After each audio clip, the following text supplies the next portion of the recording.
飞机 is the Chinese word for plane.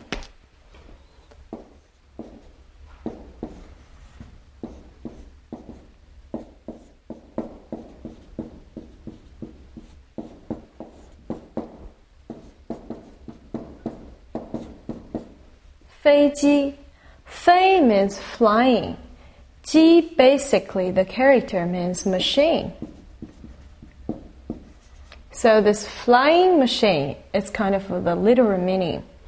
Let's see, both characters are very complicated. Fei, let's first write this part. And then here, you need to write this like one stroke. And then we put a left falling stroke. And here, a longer straight line. Don't forget, here are two more strokes. Ji. The order is, we first finish here. And then, don't forget this dot. One more dot here. If your stroke order is right, you won't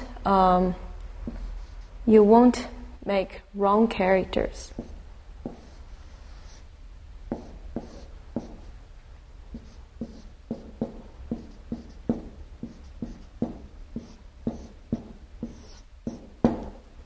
Feiji, plane.